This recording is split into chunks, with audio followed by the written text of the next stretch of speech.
The dev runner is a Prolog script that at one point or another was able to run Prolog in different, slightly different ways.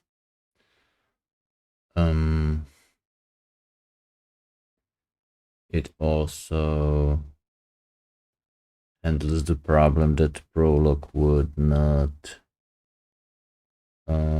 It has this general philosophy attitude that when there are errors or warnings, it's nothing is critical. So I had to write this code to actually look for error messages coming when Prolog is loading our code, and there are also some messages that you are only gonna get when you invoke the make command.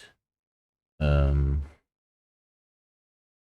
messages about DCG grammars.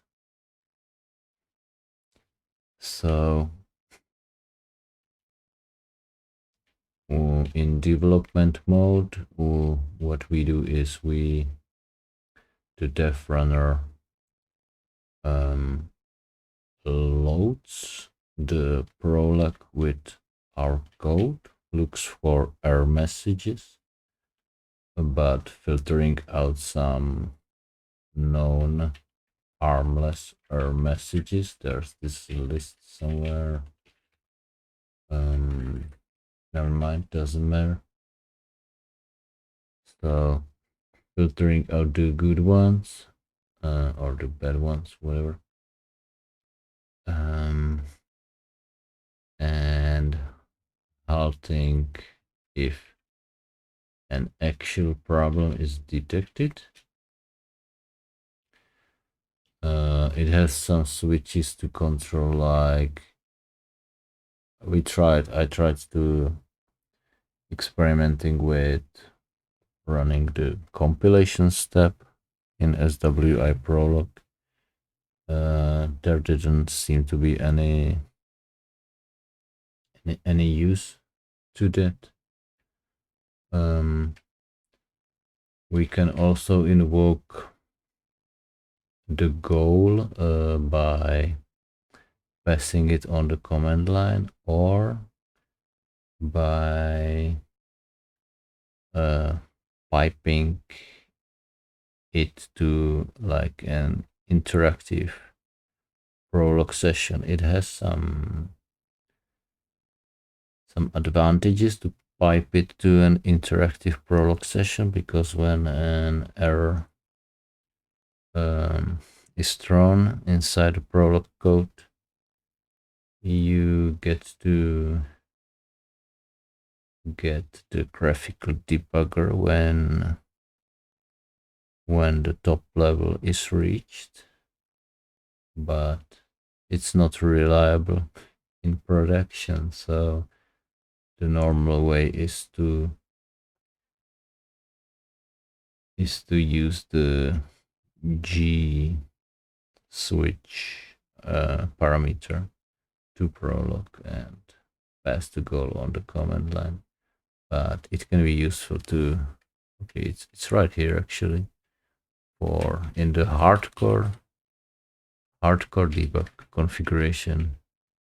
This is how you would enable that behavior if you're running into some bugs and the debugger is not being helpful.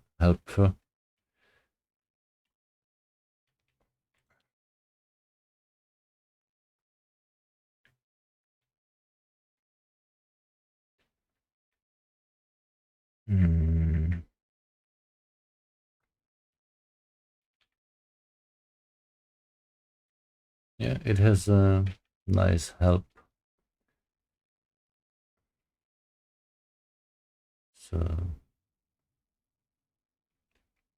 run Prolog with optimizations on, or with, in debugging mode.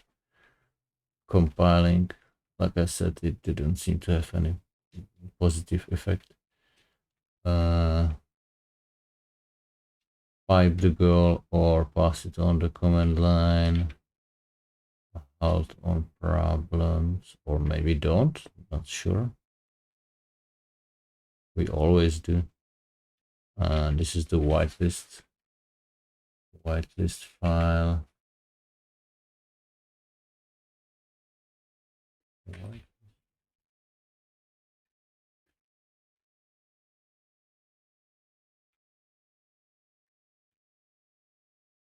Dev runner. So this tool lives in the Prolog solvers repository. It's not a solver, but you know, historical reasons. Public.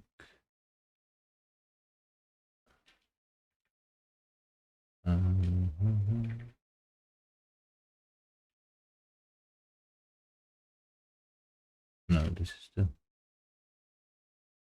is the library, and this is the development runner, and this is the whitelist. We ignore these problems.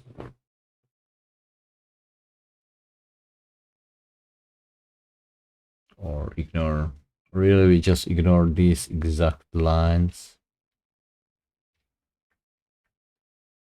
So it's tricky, you know, this is the best you can do when if you don't want to go hacking on the SWI code base, trying to get it to, you know, communicate more semantically with its users. We shuffle around lines of code. It's the Unix way, unfortunately.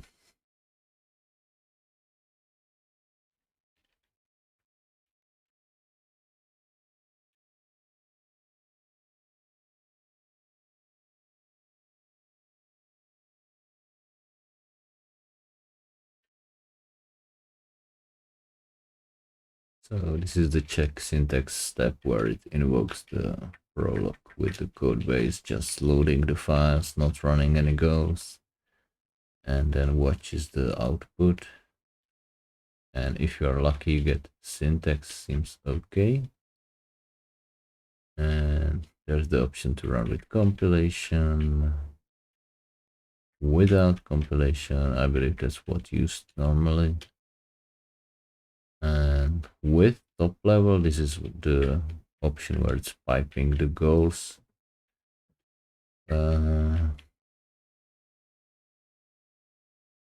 Otherwise so this is like either run with top level, or I wonder why this isn't in its own predicate. So this is the without top level option. So this is what we normally use. Mprof. This is a neat little program that does like a sampling profiler, memory usage profiler. We run that on, like it's turned on all the time. There's no noticeable CPU usage or whatever.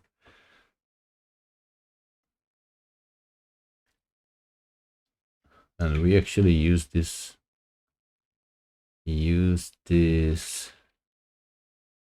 file when on the job waiting page where we are showing the memory usage graph. So yeah, we time it, we profile it, and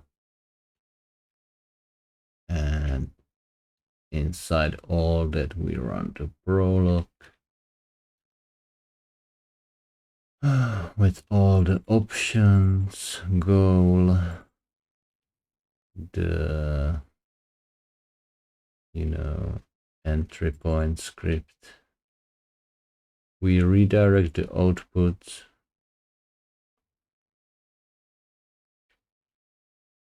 Don't ask me about the meaning of this bash crazy redirection stuff.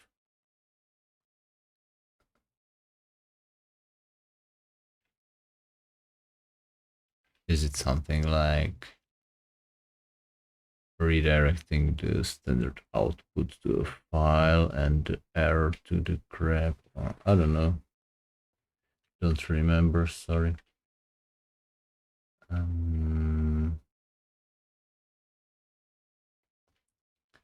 Maybe we can review it in more detail at some point.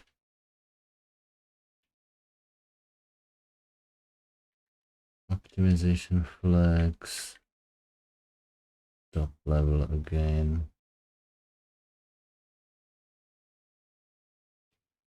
So that was the def runner.